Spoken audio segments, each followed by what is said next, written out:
말씀을 함께 봅니다. 요한계시록 16장 17절. 일곱째 천사가 그 대접을 공중에 쏟음에 큰 음성이 성전에서 보호자로부터 나서 이르되 되었다 하시니, 번개와 음성들과 우레소리가 있고 또 큰 지진이 있어 얼마나 큰지 사람이 땅에 있어 온 이래로 이같이 큰 지진이 없었더라. 큰 성이 세 갈래로 갈라지고 만국의 성들도 무너지니 큰 성 바벨론이 하나님 앞에 기억하신 바 되어 그의 맹렬한 진노의 포도주 잔을 받음에 각 섬도 없어지고 산악도 간데 없더라. 또 무게가 1달란트나 되는 큰 우박이 하늘로부터 사람들에게 내리매 사람들이 그 우박의 재앙 때문에 하나님을 비방하니 그 재앙이 심히 크미러라.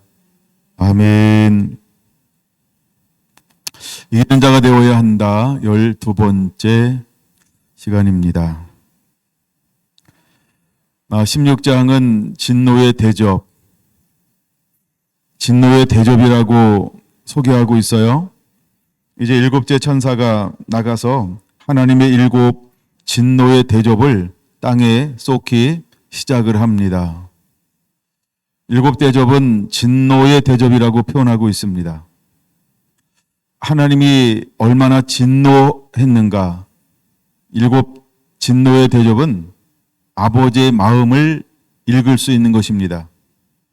하나님을 떠나고 불순종하고 패역하고 땅을 항목해 하며 저주받게 하는 존재들을 향하여 하나님이 어떤 마음을 가지고 있는지를 그대로 보여주고 있는 것이 바로 일곱 재앙인 것입니다.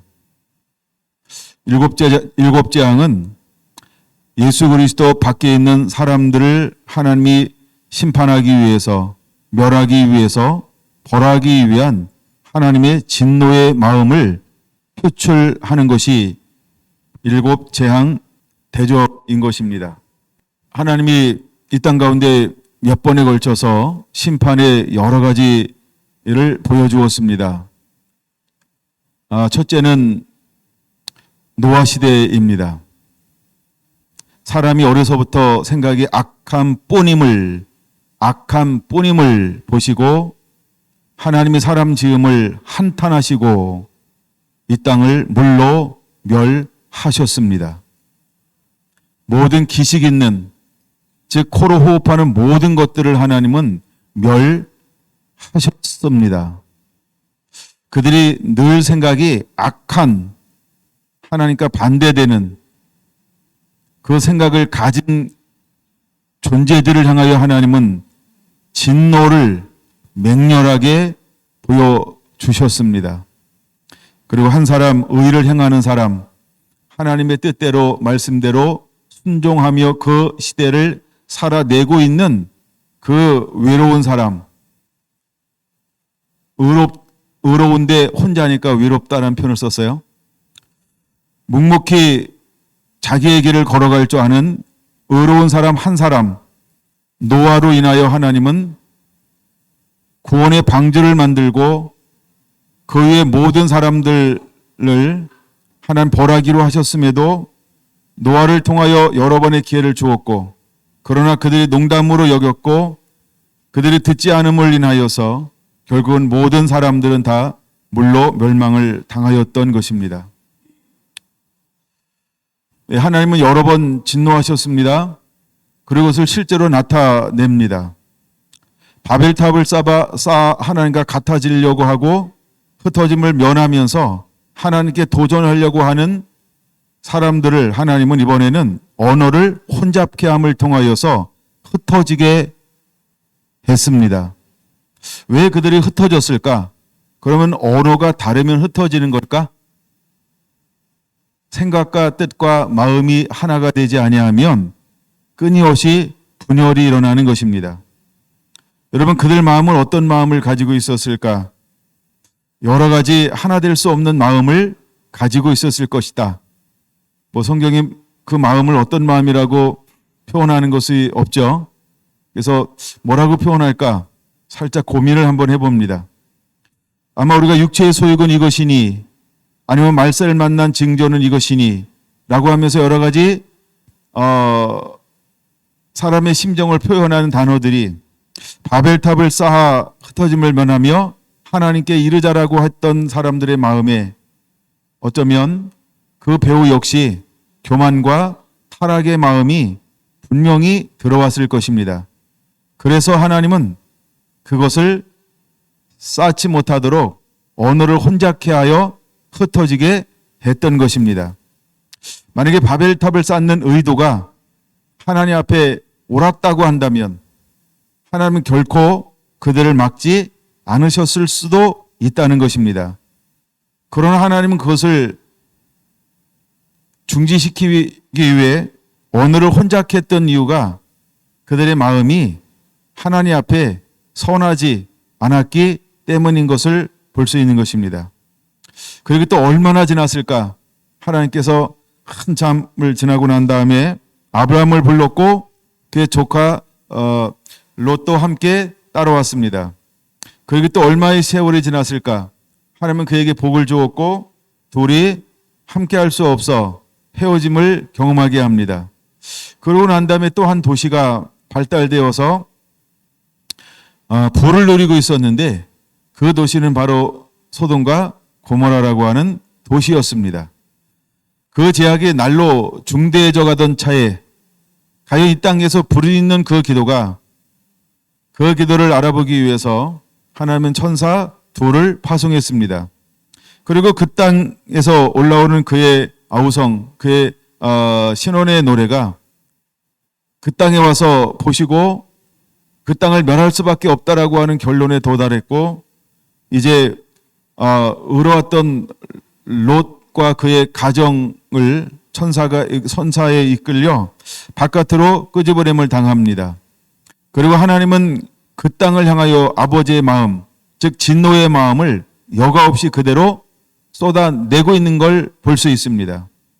무엇으로 그 소돔과 고모라의 아버지의 진노를 쏟아내고 있을까? 유황이라고 말합니다. 불 섞인 유황이 그 땅을 하늘의 문이 열려 쏟아지기 시작을 했습니다. 얼마나 쏟아져야 하나님의 진노가 그쳤을까? 여러분, 우리가 사해라고 말하는 지역이 소돔과 고모라 지역입니다. 그 땅은 지표면보다 마이너스로 땅이 400m가 내려갑니다. 왜 땅이 그렇게 웅덩이가 깊이 파졌을까? 땅이 녹았다라는 것입니다. 이것이 불과 유황의 위력이죠. 그런데 아직도 하나님은 계시록에 보면 불과 유황의 재앙이 또 있는 걸 볼 수 있습니다. 그러니까 마지막 때도 하나님의 진노가 얼마나 맹렬한 것인지를 우리가 깨달아야 하는 것입니다. 이것보단 약간 작은 것처럼 보이지만 하나님은 하나님의 민족을 택하시고 하나님의 눈동자, 하나님의 심장, 하나님의 이스라엘이 장자권을 가지고 온 세상의 제사장이여 온 세상의 축복의 통로인 이스라엘이 범죄할 때 하나님은 그에게 충분한 회개할 기회를 주었음에도 그들이 돌이키지 않았을 때 하나님은 그들을 때로는 멸하시고 흩으시는 방법을 하나님은 여전히 사용하시고 있다는 것입니다. 여러분, 하나님은 사랑의 하나님이시지만 또 하나님은 진노의 하나님, 분노의 하나님인 것을 우리에게 성경을 보면 역사를 통하여 끊임없이 우리에게 보여주고 있는 것입니다. 저는 십계명을 보면서 아버지의 마음 중에 하나가 이런 마음이 있다는 것이죠. 나 여호와는 질투하시는 하나님인즉 이라고 말입니다. 하나님은 사랑하는 하나님이라고 많은 사람들이 알고 있고 또 사랑만 하는 하나님이었으면 좋겠다라고 생각할지 모릅니다. 그러나 하나님은 공의의 하나님이시라는 거죠. 그래서 하나님은 진노하실 줄도 알고 사랑하실 줄도 아시는 하나님. 그러나 하나님이 진노하기 전에 수없이 우리에게 긍휼과 자비를 베풀어 주신다라고 하는 놀라운 사실 또한 우리가 기억해야 하는 것입니다. 하나님이 얼마를 참으시고 또 참으셔야 했을까? 여러분, 출애굽할 때 하나님께서는 그 애굽을 향하여서 하나님은 몇 번을 참으셨을까? 또 출애굽하고 가나안 땅으로 들어가는 하나님의 백성 이스라엘을 향하여는 하나님께서 몇 번을 참으셔야만 했을까? 여러분, 하나님은 수없이 긍휼과 자비를 베풀어 주었다라고 하는 것입니다. 근데 하나님께서 진노를 발하여서 작정하시면 하나님은 그것을 하신다라고 하는 걸 우리에게 보여주고 있다는 것입니다. 근데 하나님께서 진노를 작정하시고 진노를 멈춘 적이 있습니다. 하나님이 언제 그 진노를 멈추었을까요?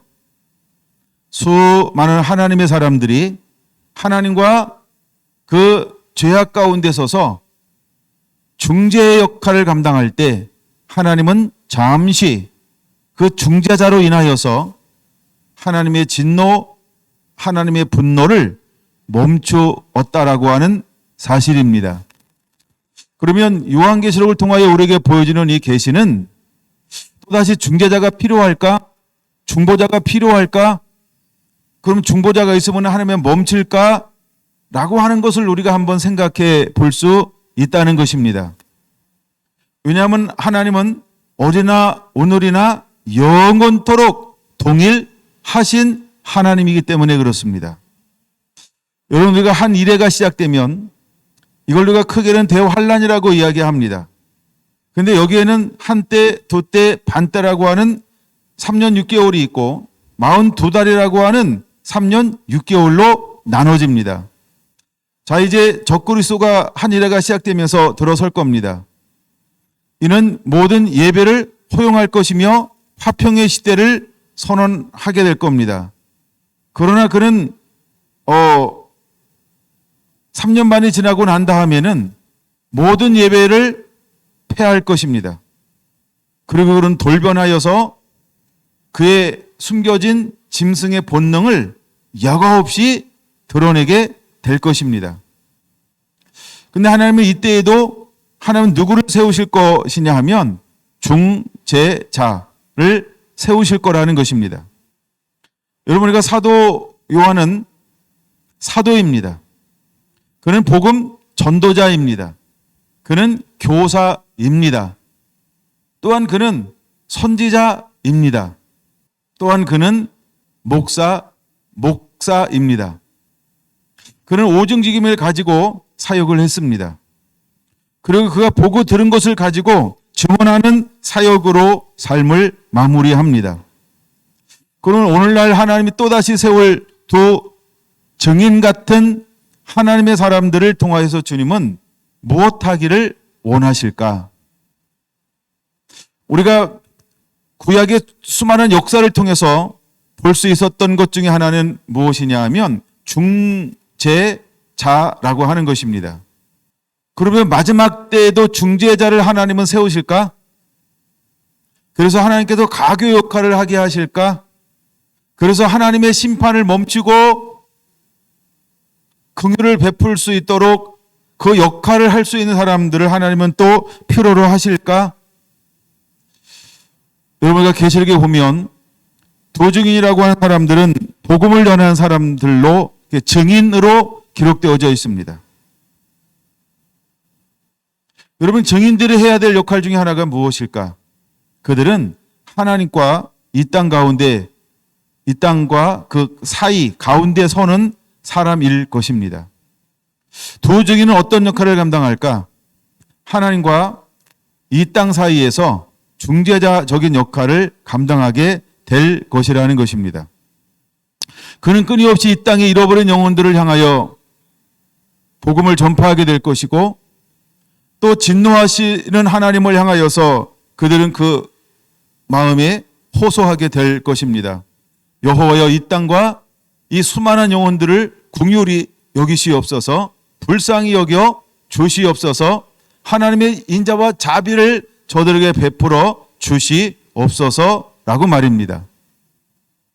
그래서 하나님은 두 증인에게 무엇을 먹기를 원하고 있냐 하면 또다시 작은 두루마기를 두루마리를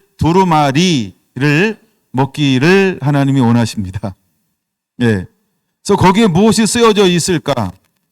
그때 대환란에 부어질 수많은 재앙들이 기록되어져 있어요. 그래서 그것을 먹고 다시 하나님께서 그 마음을 가지고 이제 회개하라, 주께로 돌아오라 라고 하는 마지막 중재적 역할을 두 증인은 감당하게 될 거라는 것입니다. 여러분, 그들은 복음 전도자입니다. 그러나 보이지 않는 또 가장 중요한 어쩌면 직임 중에 하나가 무엇일까라고 할 때 그들은 하나같이 중보자가 될 거라는 것입니다. 여러분, 중보자들이 하는 일이 뭘까? 한번 에베소서 4장으로 이 부분을 잠시 먼저 살펴보려고 합니다. 에베소 4장 12절은 우리에게 이렇게 말합니다. 4장 11절. 그가 어떤 사람은 사도로, 어떤 사람은 선지자로, 어떤 사람은 복음 전하는 자로, 어떤 사람은 목사와 교사로 삼으셨으니. 그러면 11절에 중보자가 있습니까? 여호와로 쉬지 못하게 하는 자가 있다, 이렇게 표현하고 있지는 않습니다. 그러나 우리가 구약이나 신약의 예를 들어보면 이 사람은 중보자다라고 말씀하신 분은 누구일까요? 예? 구약이나 신약에서 이 사람은 중보자입니다라고 말씀하신 분은 누구일까요? 예? 뭐라고요? 예. 약간 들리게 해야 되는데 저는 마이크를 잡고 있기 때문에 들리는데 네, 그렇죠. 저기 용감한데 점수 드려야 되겠죠. 네, 이 사람은 중보자다? 없죠. 단 한 분이 계시다고 한다면 그분은 예수님입니다. 자, 왜 제가 11절을 읽고 중보자를 찾냐 하면, 그러면 11절 오중 직임의 사람들은 또 어떤 직임을 가지고 있는 것일까? 그는 중재자라는 겁니다. 사도도 중재자요, 선지자도 중재자요, 복음 전하는 자도 중재자요, 목사도 중재자요, 교사도 중재자라고 하는 것입니다. 그래서 갈라진 틈에 서서 여호와를 멸하지 못하게 할 사람, 바로 이 오중직임을 가진 사람들은 바로 중재자라고 하는 것입니다. 그래서 마지막 때 두 증인도 중재자인 겁니다. 또한 신부도 중재자인 것입니다. 여러분, 우리가 신부라고 하는 단어, 성령님이라고 하는 단어가 보혜사입니다. 보혜사는 파라클레토스입니다. 그는 여러 가지 의미와 뜻을 가지고 뜻으로 해석할 수 있습니다. 그러면 성령님이 하신 일 중에 하나가 무엇이냐 하면 그들은 끊임없이 중재 역할을 감당하신다라고 하는 겁니다. 그는 중보함으로 돕는 것입니다. 그는 중재함으로 돕는 것입니다. 그래서 오중직임에 가진 사람들이 결국 무엇을 하는가를 보면 12절에 이렇게 말하고 있어요. 이는 성도를 온전하게 하여 봉사의 일을 하게 하며 그리스도의 몸을 세우려 하심이라. 할렐루야. 그러니까 첫째는 성령님의 오중직임이 하는 역할이 뭐냐면 성도를 성도되게 하는 거죠. 온전케 하는 거죠. 흠없게 하는 거죠. 정결케 하는 거죠. 그리고 또 연약하고 잃어버린 영혼들이 돌아와서 그들을 온전하게 세우는 역할을 마지막에 성령의 인도함 받는 오중직임을 가진 사람들에 의해서 하나님은 사람들을 세우고 추소하게 될 것입니다. 그 다음에 뭐라고 말씀하고 있을까? 13절. 우리가 다 하나님의 아들을 믿는 것과 아는 일에 하나가 되어 온전한 사람을 이루어 그리스도의 장성한 분량에 충만한 데까지 이르리니, 이는 우리가 이제부터 어린아이가 되지 아니하여 사람의 속임수와 간사한 유혹에 빠져 온갖 교훈의 풍주에 밀려 요동하지 않게 하려 함이라. 오직 사랑 안에서 참된 것을 하여 범사에 그에게까지 자랄지라. 그는 머리니 곧 그리스도라. 그에게서 온 몸이 각 마디를 통하여 도움을 받음으로 연결되고 결합하여 각 지체의 분량대로 역사하여 그 몸을 자라게 하며 사랑 안에서 스스로 세우느니라. 할렐루야. 하나님이 이 일을 오증직임을 가지고 있는 사역자들을 통하여서 행하실 것이다 라고 하는 것을 우리에게 보여주고 있는 것입니다. 바로 중재자적인 역할을 하나님께서 마지막 때의 사역자들을 통하여 이루실 것이다 라고 하는 것이지요. 두 증인을 통하여 하나님은 무엇을 삼으실까? 바로 중보자 역할을 하게 하는 것입니다. 그러나 하나님이 이미 멸하기로 작정했습니다. 그래서 두 증인의 사역에 기간이 있지요. 저는 전 3년 반 동안 활동한다라고 봅니다. 그는 전 3년 반 동안 활동하게 될 것입니다. 그래서 환란이 딱 시작이 되는가 동시에 그는 나가서 하나님과 잃어버린 영혼들과의 관계 사이에서 가교적인 역할을 감당하게 될 것이다. 그래서 그들에게 또다시 무엇을 외칠까요? 회개하고 주께로 돌아오라. 회개하라, 회개하라, 회개하라라고 그는 외치게 될 것입니다. 여러분, 회개하라고 하는 복음의 내용이 무엇이냐 하면 요한계시록은 그것을 두 가지로 말하고 있다는 것이죠. 하나는 하나님의 계명과 또 하나는 예수 그리스도의 증거인 것입니다. 때를 따라 양식을 나눠줄 자가 누구냐? 이와 같이 하는 자가 있으면 복이 있으리로다. 하나님의 그때에 맞는 하나님의 계시를 주어서 그 시대에 하나님의 말씀을 풀어놓게 할 것입니다. 그리고 수많은 사람들에게 누구를 보여줄 것인가? 예수 그리스도를 보여주게 될 것입니다. 유대인에게도 이방인에게도.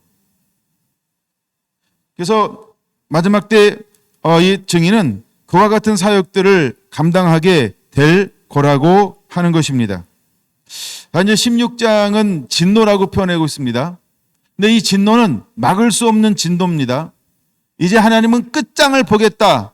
그리고 하나님은 새로운 나라를 만들겠다. 하나님의 끝장을 보겠다라고 이미 작정하시고 움직이기 시작하셨습니다. 여러분, 이것은 그 무엇으로도 멈출 수 없는 것입니다. 어떠한 중재자가 일어난다 할지라도 이번만큼은 멈출 수 없는 하나님의 진노인 것입니다. 그래서 하나님께서는 마지막까지도 긍휼과 은혜를 베풀어 주셔서 잃어버렸던 이스라엘이 돌아오게 할 것이고 잠자는 이방인들 중에 수많은 영혼들을 하나님은 깨우기를 원하십니다. 그래서 이방인에게도 하나님은 증인을 파송할 것입니다. 또 하나님 이스라엘에게도 하나님은 증인을 파송하실 것입니다. 그래서 이방인에게도 복음을 증거할 것이고 이스라엘에게도 복음을 증거하실 것입니다. 그래서 그들에게 마지막으로 주께 돌아올 수 있는 하나님은 하늘에 베풀 수 있는 최대한의 긍휼과 자비를 베풀어 주실 것입니다. 근데 이제 7 천사가 든 나팔 재앙은 진노 대접 재앙은 하나님의 긍휼의 여지가 하나도 없는 걸 발견할 수 있어요. 하나님이 어떤 긍휼도 자비도 어떤 하나님의 그런 사랑의 흔적을 찾아볼 수 없는 것이 진노 7 대접인 것입니다. 그래서 7 대접을 향하여서 진노의 7 대접이라고 표현하고 있는 것입니다. 여러분, 지난 시간에 봤던 것처럼 첫 번째 천사가 나가서 대접을 땅에 쏟았을 때 짐승의 표를 받은 사람들과 우상에게 경배하는 자 전부에게 악한 헌대, 종기가 났다라고 하는 걸 우리는 기억해야 합니다. 여러분, 출애굽기 할 때는 6번째 재앙이 악한 독종이 나기 시작했습니다. 근데 하나님은 수많은 짐승의 표를 받고 우상을 경배하는 자들에게 견딜 수 없는 종기가 나게 할 거라는 것입니다. 하나님을 경외하고 정직하며 하나님만을 예배하고 하나님 앞에 의로웠던 욥에게 사단은 무엇으로 공격을 했을까요? 여러분, 욥에게 사단은 무엇으로 공격했을까요? 재산을 다 가져갔습니다. 자녀들을 다 앗아갔습니다. 재산들을 다 앗아갔습니다. 그리고 부인도 유혹했습니다. 성공했습니다. 근데 성공하지 못한 사람이 하나 있습니다. 욥이었습니다. 다시 하나님 앞에 와서 무엇을 요구합니까? 그 몸을 쳐도 됩니까? 그래, 쳐봐. 근데 생명은 나서지 말아라. 역전된 것을 기억하십니까? 화로다. 두 번째 화를 가지고 천사가 나갔습니다. 짐승의 표를 받고 하나님의 입맞지 않은 모든 사람에게 무엇을 5개월 동안 허용했을까요? 악한 종기가 나는 것을 허용했습니다. 여러분, 하나님께서 지금 무엇을 기억하고 있는 걸까요? 너는 의로웠던 욥에게 종기로 공격했지? 그래서 그를 기와로 긁고도 그것을 견딜 수 없는 고통 가운데 수십 년을 지내도록 만들었지? 여러분, 이에는 이, 누에는 눈. 누구 말씀일까요? 하나님이 그런 하나님인 것을 우리는 잊지 않아야 합니다. 제가 오늘 또다시 말씀을 묵상하다가 그렇구나. 이제 우상을 경배하며 짐승의 표를 받은 사람들에게 하나님은 첫 번째 진노 대접을 쏟았을 때 무엇으로 그들을 고통스럽게 할까? 무엇으로 그들을 갚아주고 있는 걸까? 그렇죠? 마귀가 하나님의 의로운 사람들에게 했던 악한 종기가 나서 괴롭게 했던 그 종기를 이제 짐승을 섬기는 사람들, 짐승에게 표 맞은 사람들, 짐승이를 아버지로 두고 있는 사람들에게 동일하게 하나님께서 저주를 허용하고 있다는 것입니다. 두 번째 천사가 나가서 바다에 쏟으니까 모든 바다의 물고기가 전부 죽었습니다. 세 번째 물 근원에 쏟았습니다. 그랬더니 모든 물이 쓴 물로 바뀌어 피가 되게 했습니다. 피가 되게 했습니다. 그랬더니 천사들이 하나님을 향하여서 심판이 의롭다라고, 심판주이신 어린 양 예수 그리스도를 통하여 심판이 의롭다라고 찬양과 경배와 영광을 올려드리는 것을 볼 수 있습니다. 더 나아가 해에게 이 진노의 대접을 쏟을 때 그 불로 사람들을 태우기 시작을 합니다. 사람들이 크게 태워지기 시작을 합니다. 해 상함이 모든 사람들에게 임하기 시작을 합니다. 여러분, 전에는 기록되지 않았던 또 하나의 단어가 이제는 기록되고 있습니다. 네 번째부터 나오는 단어가 하나가 뭐냐 하면 하나님의 이름을 비방하기 시작했다는 것입니다. 왜 하나님의 이름을 비방하기 시작할까요? 노골적으로. 드디어 그들은 이 모든 것이 하나님이 하고 있는 걸 인정할 수밖에 없는 겁니다. 하나님을 인정하는 것입니다. 그러나 그를 사랑할 수 없는 겁니다. 하나님의 이름을 인정합니다. 그러나 하나님을 경배할 수는 없는 것입니다. 하나님의 이름을 인정하지 않을 수 없어요. 무시하지 않을 수 없어요. 이것이 명백하게 하나님이 살아계시고 하나님이 역사하신 것을 그들은 이제는 알았어요. 근데 무엇이 떠나갔습니까? 회개할 기회가 더 이상 주어지지 않은 것입니다. 하나님은 그 전에 여러 가지 재앙들을 통하여서 깨달으라, 돌아오라, 회개하라 충분한 기회를 주었습니다. 이것이 바로 인재앙인 것입니다.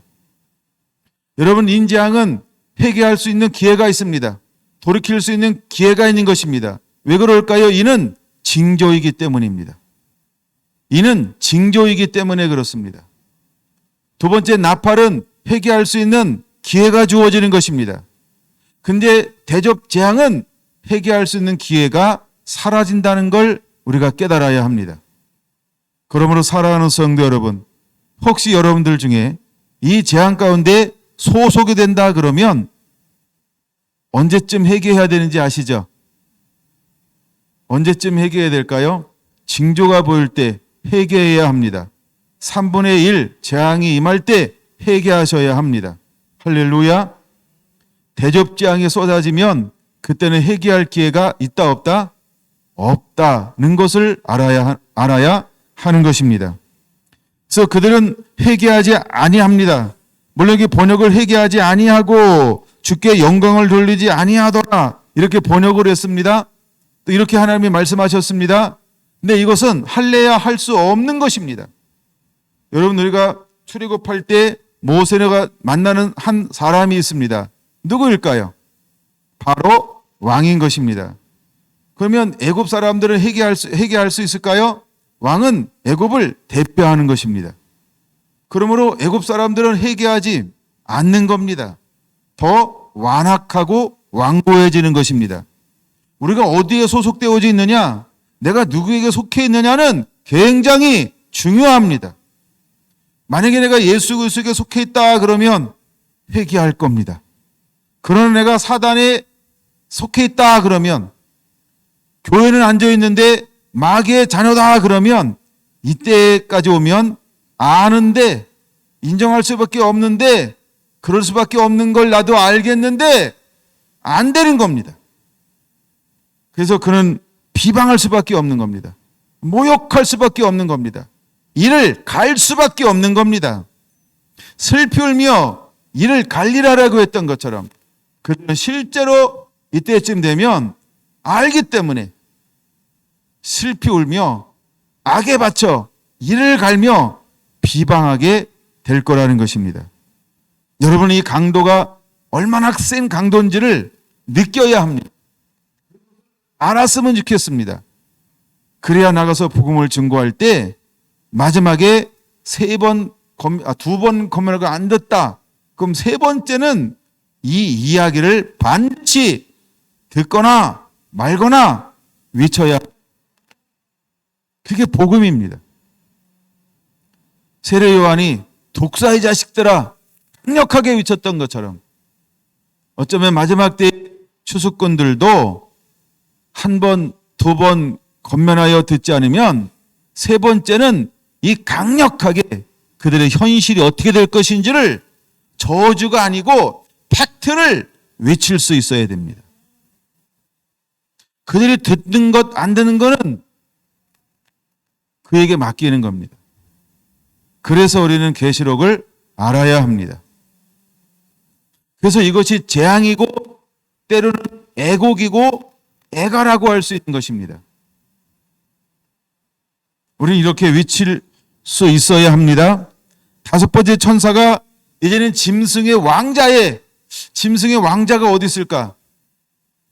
네, 그렇죠? 하나님의 전에 적그리스도가 앉아있는 그 왕자의 재앙의 대접을 쏟아 부었습니다. 그 왕자가 어떻게 될까요? 무너지겠죠. 그랬더니 어떻게 변화가 됩니까? 10절에 보니까 나라가 곧 어두워지며 이렇게 말합니다. 나라가 어두워지는 거예요. 나라가 곧 어두워진다라고 말하는 거예요. 아니, 그렇지 않아도 낯이, 그쵸? 예, 3분의 1로 줄어버렸는데 그도 낯도 줄인 낯이 그것도 그냥 어두컴하고 뿌옇고 음침하고 막 이런 예, 폭풍 전야인데 다섯 번째 대접을 짐승의 왕자에 쏟으니까 그것마저도 어떻게 바뀌었어요? 캄캄해지더라는 거예요. 어두워지더라고 하는 거예요. 이럴 때 중요할 때 농담해야 됩니다. 배는 게 없어졌어요. 완전히 어두워졌어요. 그랬더니 사람들이 그 캄캄한데요, 몸이 얼마나 아프면요 혀를 깨무는 거예요. 그 다음에 11절 보세요. 아픈 것과 무지 아픈 거, 이거 죽고 싶어도 죽을 수 없는 아픔이 그들에게 찾아오는 거예요. 이거는 불신자들에게 해당되는 겁니다. 그 다음에 종기로 말미암아 하늘의 하나님을 비방합니다. 그리고 그들의 행위를 회개하지 않습니다. 예, 그들은 이제는 악할 대로 악해진 겁니다. 이것이 바로 진노라는 겁니다. 여러분, 우리는 16장을 읽으면서 한 번쯤 생각해 봐야 됩니다. 하나님의 진노가 얼마나 맹렬한지 그걸 한번 묵상해 봐야 합니다. 정말 하나님을 섬기지 않을 때 하나님이 진노하시면 그 진노가 얼마나 맹렬한지를 깨달아야 합니다. 여러분, 우리 아버지가 화내는 거는 게임도 안 돼요. 학교 가서 선생님이 화내는 거 게임도 안 돼요. 남자들 군대 가서 조교가 화내는 거 게임도 안 돼요. 또 여러분, 누가 화를 많이 냈을까? 하여간 뭐 직장 가서 상사나 아니면 그냥 이렇게 표현할게요. 꼰대가 화내는 거 게임도 안 돼요. 또 누가 여러분에게 화를 낼까? 인생 살면서. 요즘에는 그냥 지나가다가 시비만 가도 아무나 화내죠? 그거 게임도 안 돼요. 이 게임도 안 되는 거예요. 저 16장을 읽고 또 읽으면서 야, 이게 하나님의 진노구나. 그래서 오늘은 좀 하나님의 진노를 좀 더 보여주고 싶다 생각을 한번 해봤어요. 6번째 천사가 드디어 큰 강 유브라데에 쏟았습니다. 그랬더니 강이 말라요. 그랬더니 말랐는데 새 더러운 영이 나오기 시작을 합니다. 그래서 그들은 전쟁을 일으키기 시작을 합니다. 그때 15절이 기록되어져 있는 거예요. 보라내가 도적같이 오리니 누든지 깨어 자기 옷을 지켜 벌거벗고 다니지 아니하여 자기의 부끄러움을 보이지 아니하는 자는 복이 있도다 라고 말하는 겁니다. 여러분, 15절이 이 가운데 기록되어져 있는 이유가 무엇이라 그랬어요? 우리는 환난을 통과하게 될 것이다. 환난 가운데 여전히 우리는 살아있다. 순교자 빼고. 그죠? 두 가지가 있다 해서 하나는 순교자가 일어나고 또 한 사람은 이제 천년왕국의 백성 될 사람들, 즉 환난을 통과할 사람들도 있다. 근데 이미 하나님께서는 환난을 통과하도록 믿는 자들은 뭐한다? 보호한다. 하나님이 양육한다. 할렐루야. 그래서 진노의 재앙의 대접 재앙에 보면 누구는 기록되는데 누구는 기록이 안 됐을까요? 표받은 사람과 우상을 경배한 사람은 기록되어져 있는데 하나님의 입맞은 자는 왜 기록이 안 돼 있을까요? 하나님의 입맞은 자는 하나님이 보호한다, 양육한다 라는 것입니다. 그래서 여기서 등장을 시키는 거 아닙니다. 네. 여러분, 이 일곱 재앙이 아무리 어떤 재앙이 온다 할지라도 하나님의 사람에게 뭐 할 것이다? 하나님이 미치지 않게 할 것이다. 할렐루야. 여러분, 천지를 창조하신 하나님의 능력을 믿으시기 바랍니다. 할렐루야. 여러분 잘 보세요. 우리가 물론 이 땅에서는 이런 게 있어요. 단체 기합, 단체 벌, 단체 혼남, 단체 뭐 이런 거 그렇죠. 페널티. 단체로 받는 거죠. 잘하고 못하고 이걸 이런 게 없고 그냥 단체로 받는 게 있어요. 그렇죠? 근데 이 하나님의 이 진노는 그렇게 임하지 않는 겁니다. 그냥 하나님의 자녀나 마귀의 자녀나 똑같이 취급하지 않습니다. 그걸 우리가 알아야 합니다. 만약에 그런 인본주의 사상 때문에 두렵고 떠는 사람이 있으면 이제는 두렵고 떨지 않으셔도 됩니다. 하나님은 결코 그런 하나님이 아니십니다. 하나님은 철저하게 하나님의 사랑과 마귀의 자녀들을 철저하게 구분하실 것입니다. 할렐루야. 그러므로 일곱 재앙은 하나님의 사람들에게는 미치지 않는 재앙인 것입니다. 여러분 그것을 믿으시기 바랍니다. 그래서 이미 첫 번째 진노의 대접이 쏟아질 때부터 하나님이 구분하고 있는 것을 보셨죠? 거기는 분명히 누굴 향하여 쏟아지는 겁니까? 그렇죠? 짐승의 표받은 자, 우상을 경배하는 자라 그랬어요. 그럼 두 번째는요? 똑같은 거예요. 세 번째는요? 말해서 뭐 필요 없겠어요. 그렇죠? 네 번째는요? 여러분 그들이 이를 갈아요. 하나님의 이름을 비방해요. 그러면 천국 백성이 될 사람들이 하나님의 이름을 비방하고 들어갈 수 있을까요? 에이, 너무 넓게 생각하려고 하지 마세요. 생각은 자유라고 그때의 생각을 구속시켜야 됩니다. 그렇게 생각할 수 없다는 거죠. 네, 그런 것처럼 진노의 재앙이 올 때 하나님은 하나님의 사람들을 철저하게 뭐 할 것이다? 구분할 것이다. 여러분 그것을 깨달아야 할 줄로 압니다. 17절 이렇게 말하죠. 이제 일곱째 천사가 그 대접을 공중에 쏟음에 큰 음성이 성전에서로부터 나서 이르되 되었다 라고 말합니다. 15장 1절로 넘어가 보겠습니다. 15장 1절. 또 한 노래 크고 이상한 다른 이적을 보매 일곱 천사가 일곱 재앙을 가졌으니 곧 마지막 마지막 재앙이라 하나님의 진노가 이것으로 마치리로다. 이 15장 1절이 16장 17절 마지막이죠. 이르되 되었다 하시니, 마지막 재앙이 이것으로 되었다 하면서 이렇게 이제 끝나는 것입니다. 그래서 이것을 읽어서 되었다 이렇게 말하고 있어요. 마지막 재앙이니 이것으로 마치리로다. 이제 하나님의 재앙이 이것으로 끝났다라고 하는 거예요. 근데 이 재앙이 딱 내리고 일곱째 재앙이 딱 시작되는 동시에 어떤 일이 있을까요? 이미 이 땅은요 다 무너진 거예요. 다 무너진 거예요. 이 땅은 이미 다 무너졌어요. 그리고 아마겟돈 전쟁만 남았는데 이제 이미 그들은 이 땅에 있는 건 다 무너졌어요. 다 무너졌어요. 그래서 되었다라고 말하고 있는 것입니다. 여러분 21장으로 한번 넘어갑니다. 자, 21장은 새하늘과 새 땅입니다. 이제 다 되었다라고 말하고 17장, 18장이 있어요. 그것도 다 이루어질 겁니다. 그리고 난 다음에 오는 것이 무엇이냐면 6절 먼저 볼까요?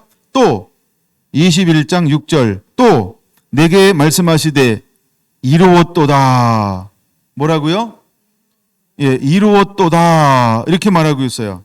그럼 여기서 이루었도다, 되었다, 이건 뭐예요? 이제 재앙, 그 정도면 나의 진노가 됐다. 근데 됐다 이게 멈추는 게 아니고요. 완전 뭐 할 때까지 그들을 진노를 하나님이 멈추지 않았을까요?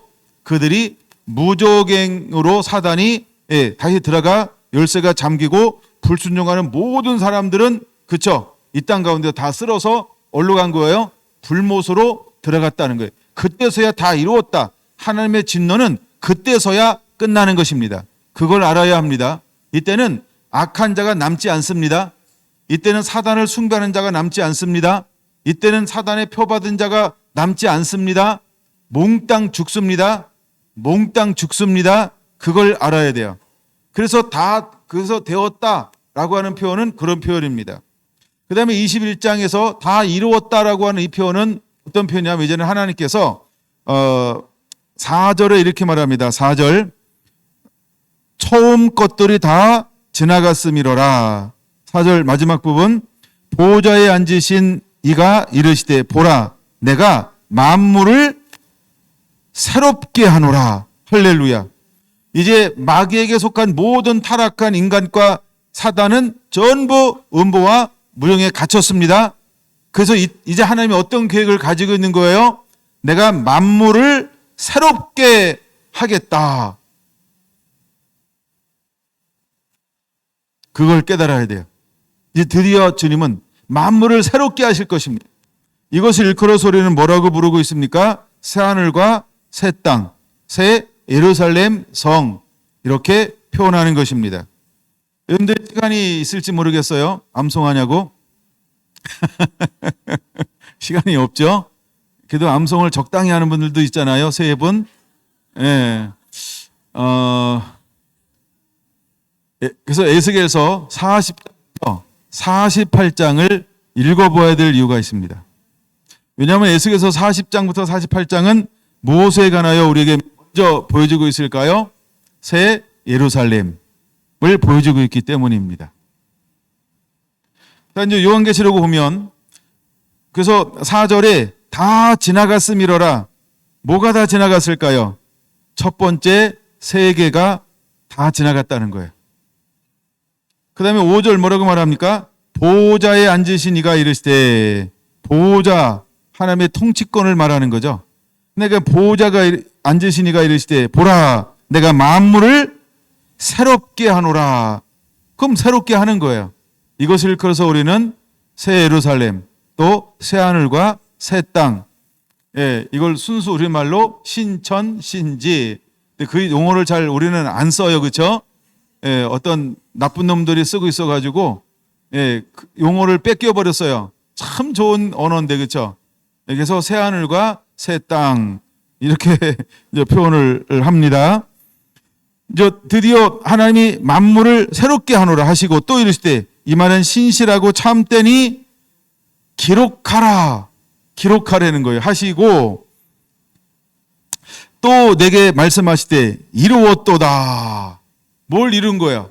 이제는 타락한 모든, 배역한 모든, 그다음에 쫓겨난 사단이 어디부터 등장한다? 창세기 3장으로부터 등장한다. 그래가지고 지금까지 사단이 이 땅에 무슨 와서 범죄함을 통해서 이 땅에 무슨 노릇했다? 왕노릇했다. 근데 그 나라를 더 어떻게 했다고요? 다 멸했다는 거예요. 이게 진노입니다. 이게 이것이 일곱 재앙이라는 거예요. 근데 이제 점점 강도가 세졌고 강도가 중간쯤까지는 무슨 기회를 주는 것이다? 긍휼의 기회, 회개의 기회를 주는 것이다. 그리고 그 강도의 이후부터는 이제는 알자 없다.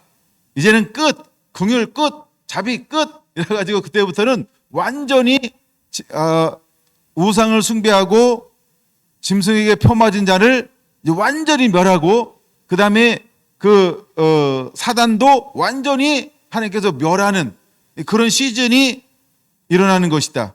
이제 그것이 다 끝난 거예요. 그러고 난 다음에 하나님께서 무엇을 하시는 거냐 하면 이루었다. 이렇게 말하는 거예요. 이루었도다라고 하면서 그분을 뭐라고 소개하고 있어요? 나는 알파와 오메가요. 처음과 마지막이라.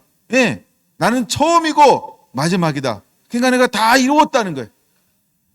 드디어 하나님이 창세기에서 에덴 동산에서 마귀가 등장함을 통해서 파괴한 것을 드디어 어디서 이룬 거예요? 여기서 다 이루었다는 거예요.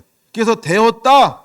그 다음에 다 지나갔음이로라 말이 그 말이에요. 다 지나갔음이로라 하면서 뭐라고 말한다고요? 새롭게 하노라. 그래서 이제 새롭게 하는 거예요. 그래서 드디어 새하늘과 새 땅이 시작이 됩니다. 그래서 주님이 하시는 말씀이 뭐냐면 이루었도다. 나는 알파와 오메가요. 처음과 마지막이다. 라고 말씀을 하고 있는 것입니다. 그러면서 또다시 첫 마디가 뭔지 아세요? 내가 생명수 샘물을 목마른 자에게 값없이 주리니. 이건 뭐의 시작인 거예요? 새하늘과 새 땅이요. 천년 왕국의 시작을 알리는 것입니다. 근데 천년 왕국의 시작도 무엇으로부터 시작되어지고 있나요? 하나님의 보좌로부터 흘러나오는 생명수의 이 생명수를 누구에게? 목마른 자에게 값없이 주시겠다는 겁니다. 그러면 천년왕국의 백성들은 하나같이 뭐 하는 사람들일까요? 목마른 사람이요. 누구를 향하여? 하나님을 향하여, 예수님을 향하여, 할렐루야, 성령님을 향하여 목마른 자들이라는 것입니다. 하나님을 예배하고 또 예배하고 또 예배하는 자들이라는 것입니다. 하나님만 섬기고 또 섬기고 섬기는 사람들이라고 말하고 있는 것입니다. 그래서 요한복음 4장은 요한복음 4장은 이것 하나의 작은 모습을 보여주고 있는 것이죠. 내가 주는 물을 먹는 자는 다시 물 길릴 필요가 없노라 했을 때 이 여인의 앞에 있는 분이 선지자인 걸 알고 첫 번째 고백이 무엇이다? 어디서 예배하오리까? 하나님은 어떻게 예배한 자를 찾는다고 말씀하고 있습니까? 신령과 진정으로 예배하는 자. 그러면 이 말은 누구를 향하여 하는 말일까요? 신령과 진정으로 예배한 자에게 주님은 무엇을 주시겠다라고 다시 말씀하고 있는 걸까요? 생명수 샘물을 그들에게 공급하겠다라고 말씀하고 있는 것입니다. 여러분, 이 말씀은 또 어디에 있을까? 이미 7장에 기록되어져 있다고 그랬어요. 여러분, 7장 이기는 자들, 그 다음에 이미 휴거된 사람들, 이미 승리한 사람들에게 뭐라고 말씀하고 있습니까? 7장 17절 이렇게 말합니다. 이는 보좌 가운데 계신 어린 양이 그들의 목자가 되사 시작 생명수 샘으로 인도하시고 할렐루야. 여러분, 그들을 어디로 인도하신다고 말씀하고 있어요? 생명수 샘으로 인도하시겠다라고 말씀하고 있는 것입니다. 그 다음에 이제 22장 1절에서 뭐라고 말합니까? 또 그가 수정같이 맑은 생명수의 강을 내게 보이니 하나님과 및 어린 양의 보호자로부터 나와서 길가운데로 흐르더라. 강 좌우에 생명나무가 있어 12가지 열매를 맺되 달마다 그 열매를 맺고 그 나무 잎사귀들은 만국을 치료하기 위하여 있더라. 할렐루야. 이제 하나님께서 그들에게 무엇을 공급해 주겠다라고 말씀하고 있습니까? 생명수 샘물을 공급해 주겠다라고 말씀하고 있습니다. 여러분, 에덴 동산을 하나님이 창설했습니다. 그리고 제일 먼저 기록해 나오는 것이 무엇일까요? 강의 근원에 관한 것이 나오는 거죠. 강의 근원을 두었더라. 그 강의 근원이 근데 네 강으로 흐르더라. 할렐루야. 예. 그래서 네 강이 거기서 흘러나오는 것처럼 이제 하나님의 보좌로부터 생명수의 강물을 그에게 목마른 자에게 값없이 흘러나오는 것을 주시겠다라고 말씀하고 있는 것입니다. 근데 이 사람들의 천년왕국의 백성이 될 것이니까 이것을 뭐하라고 1장 7절에 말하고 있냐. 이것들을 상속으로 받으라. 나는 그의 하나님이 되고 그는 내 아들이 되리라. 여기서 말하는 아들이 뭘까요? 그 천년왕국의 백성들을 말하죠. 예, 그런 것처럼 그에게 무엇을 상속으로 받으라고 말하고 있습니까? 생명수 샘물을. 할렐루야. 이것이 가장 큰 축복이고 유업이라고 하는 것입니다. 그래서 성령이 말씀하신 것처럼, 그렇죠? 내가 주는 물을 먹는 자는 다시 물 길러올 필요 없이 그 배에서 생수의 강이 솟아나리라. 할렐루야. 여러분에게 물에 성령이 임하게 되기를 축원합니다. 물 같은 성령이 임하게 되기를 예수님의 이름으로 축원합니다. 근데 이것을 누구에게 상속으로 주는 걸까요? 21장 7절. 누구에게 이걸 상속으로 주는 걸까요? 이번엔 제게 들렸어요. 예, 확실하게 하니까 크게 했나 봐요. 이기는 자들이라고 말하고 있습니다. 할렐루야. 그러므로 우리는 다 이기는 자들이 되어야 합니다. 우리는 이기는 자들이 되어야 합니다. 요한계시록은 이기는 자가 되어야 한다. 이기는 자가 되라고 우리에게 공개하고 있는 것입니다. 우리는 이기는 자가 되기 위해서 요한계시록을 아는 자가 되어야 하는 것입니다. 여러분, 이기는 자는 이것을 상속으로 받으리라. 나는 그의 하나님이 되고 그는 내 아들이 되리라. 할렐루야. 이것이 바로 천년왕국의 백성인 것입니다. 이것이 이기는 자에게 주어지는 하나님의 놀라운 약속이요 축복인 것입니다. 첫 번째 부활과 또한 살아서 천년왕국의 백성 될 자에게 주어지는 언약의 말씀이라고 하는 것입니다. 여러분, 우리는 이 복도 누려야 할 줄로 믿습니다. 저 분명히 말하는 것입니다. 7절. 나는 그의 하나님이 되고 그는 내 아들이 되리라. 이렇게 말하고 있습니다. 저는 이 말씀 읽다가 이 뉘앙스 때문에 말라기 4장 6절을 봤습니다. 마지막 예수님께서 무엇을 말씀하고 있습니까? 아버지의 마음을 아들에게로, 아들의 마음을 아버지에게로 돌아오게 하라 라고 말하고 있습니다. 그래서 하나님이 예비하시고 이 땅 가운데 보내준 사람이 누구일까요? 세례 요한인 것입니다. 그는 엘리야의 심령과 능력을 가지고 이 땅 가운데 오셨습니다. 그는 예언한 그대로 그의 삶을 살아냈습니다. 할렐루야. 그럼 여러분 잘 보시기 바랍니다. 그 어둠의 때에 생명으로 오실, 빛으로 오실, 하나님의 아들로 오실 독생자 예수님이 이 땅에 오실 수 있는 길을 여는 자가 어떻게 이 땅에 살다가 갔을까? 그런 의미에 다시 한번 여러분들의 세례 요한도 한번 이렇게 공부해보고 찾아보고 읽어봐야 한다는 거죠. 왜냐하면 마지막 때를 살아갈 하나님의 두 증인들은 어떤 길을 걸어갈까요? 이제는 다시 오실 주의 길을 열어갈 자라고 하는 것입니다. 여러분, 그는 어떤 그릇에 담아 하나님께서 이 땅에 태어나게 만들었을까요? 하나님 앞에 의로운 자라고 하는 샤가랴와 엘리사벳을 통하여 하나님 이 땅에 주었다는 것입니다. 좀 믿음은 약할지 몰라도, 그러나 우리보다 믿음이 좋을지 몰라요.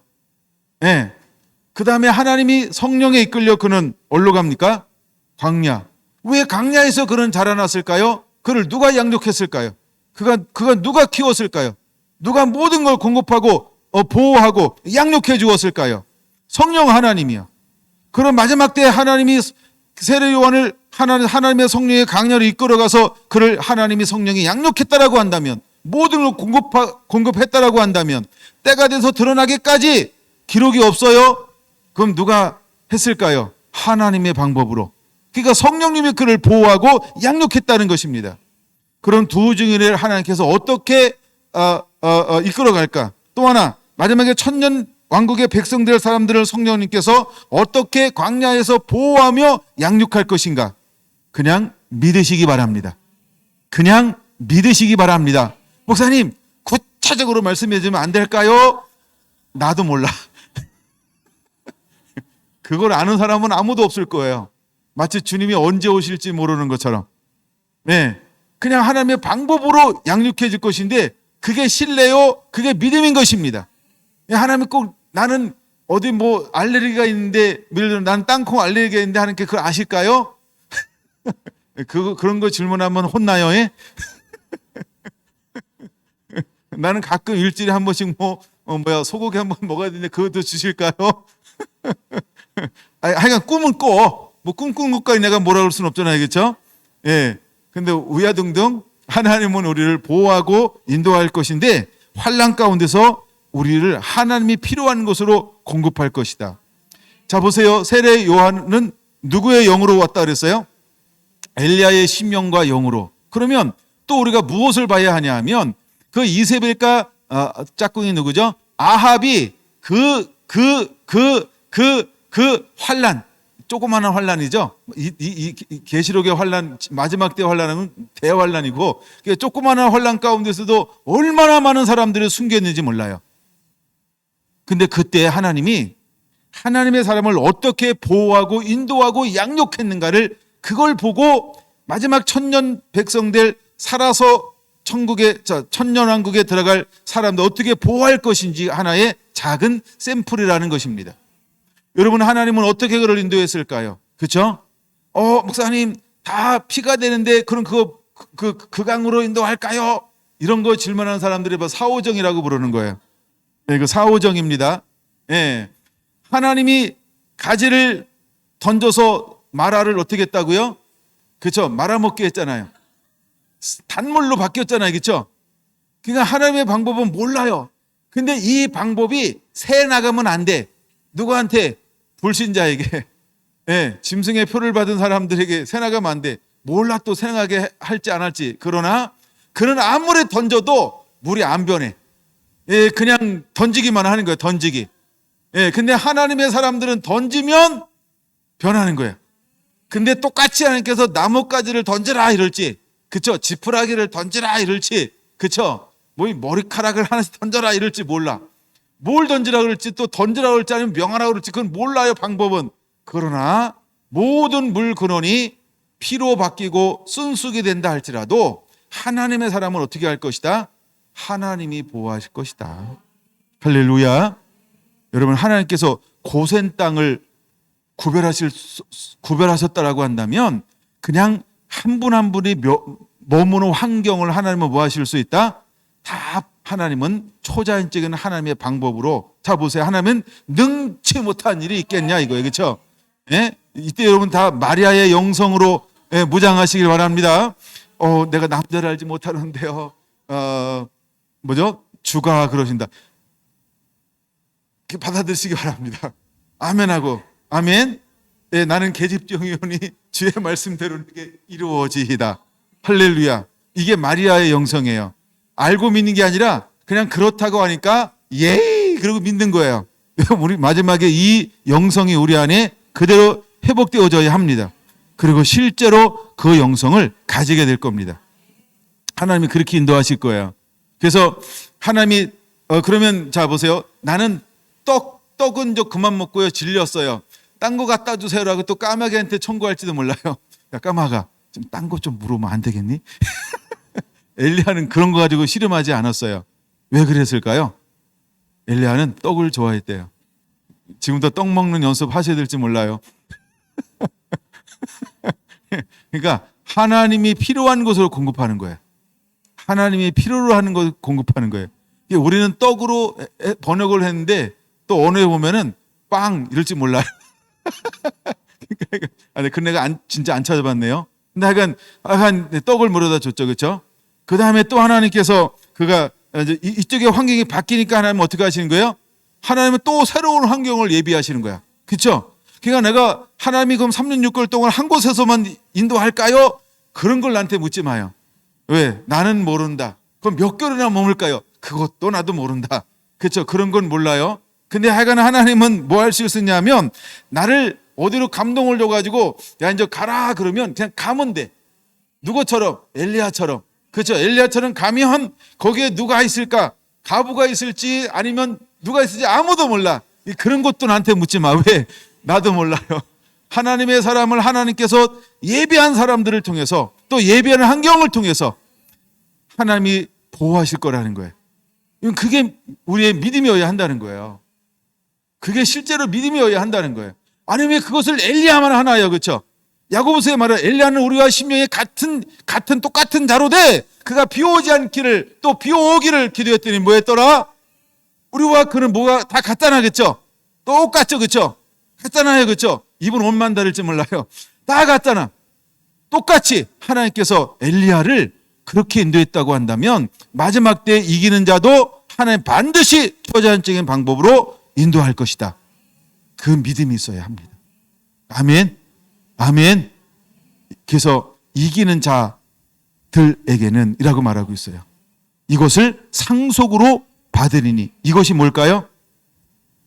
생명수의 강물, 생수의 강을 하나님이 유업으로 준다는 거예요. 모든 것은 무엇으로부터 시작될까? 강물로부터 시작되는 거예요. 강물이 뭐라고요? 하나님의 임재, 하나님의 성령이요. 그래서 하나님의 성령으로부터 모든 것이 시작이 될 것입니다. 성령님이 우리를 인도하실 거예요. 그래서 이때 우리를 인도하는 성령님은 보혜사예요. 그래서 우리가 이제 성령이라고 하는 하기오스라는 말이 있고, 그다음에 성령 그러면 파라클레토스라고 하는 보혜사가 있어요. 그래서 저는 보혜사라는 성령을 참 좋아해요. 그래서요.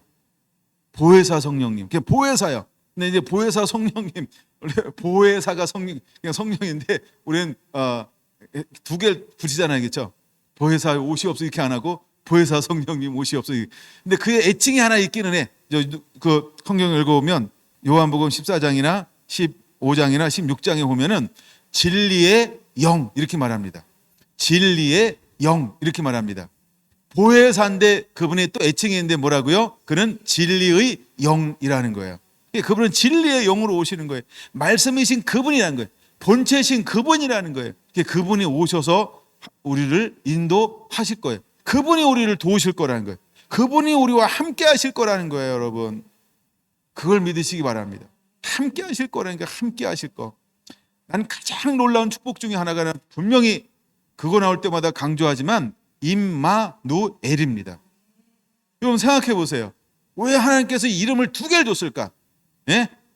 두 개를 했잖아요. 첫째는 뭐라 했어요? 예슈아, 그렇죠? 예슈아로 오셨어요. 두 번째 뭐라고요? 임마누엘이라고 했어요. 임마누엘. 하나님이 우리와 함께 하시다. 그럼 우리가 이제 예슈아를 우리의 임금과 구주로 모셔드렸어요. 그 다음부터는 주님이 오시는 그날까지 아니면 영원한 천국에서 우리는 뭐 하는 삶을 살까요? 그분과 함께하는 삶. 그렇죠? 보세요. 예수님이 항상 하나님의 기뻐하는 것을 행했더니 뭐라고 말씀하셨죠? 나를 혼자 두지 아니하고 그가 나와 함께 했다. 난 이 말씀을 너무 좋아해요. 왜? 함께라는 단어예요. 그럼 언제 그분이 함께 할 수 있을까? 그분이 기뻐하는 것을 행할 때. 그는 나를 떠나지 않는다는 거예요. 홀로 두지 않는다는 거예요. 할렐루야. 그 예수님께서 나의 원대로 마옵시고 아버지의 원대로 되기를 원하나이다. 아버지여 이 잔을 내게서 지나가게 하여 주옵소서. 씨름한 이유는 왜 씨름했다? 함께라고 하는 것이 깨질 때가 그걸 예수님은 가장 그거에 대한 그걸 씨름한 거예요. 근데 대가를 치르기 위해서는 무엇을 경험해야만 됐어요? 하나님과 헤어짐, 떨어짐, 함께한 것을 잠깐 쉬어야 멈춰야 돼. 이것을 예수님은 씨름한 거라는 사실이에요. 그럼 여러분 우리가 하나님과 함께한다는 것이 얼마나 소중한지를 깨달아야 돼요. 아멘. 우리가 예수님 믿고 난 다음에 영원토록 우리 안에 이제 오직 초점이 하나여야 돼. 그분과 함께하는 거예요. 그분과 함께하는 거예요. 그분과 함께할 수 있으면 모든 걸 다 버려야 돼요. 만약에 그분과 함께 할 수 없다고 한다면 또 모든 걸 다 버려야 돼요. 방해하는 모든 요소를 버리지 아니하면 하나님과 함께 할 수 없다는 거예요. 여러분, 임마누엘 함께 한다는 거, 여호와 샴마, 이건 구약의 이름이죠. 여호와 샴마, 여러분 하나님 나와 우리와 함께 하는 거, 이건 너무너무 중요한 거예요. 여러분들이 보혜사 성령님과 함께 동행하고 그분의 도우심을 받는 그런 놀라운 은혜가 그대로 임하게 되기를 예수님의 이름으로 축원을 드립니다. 할렐루야. 기도하겠습니다.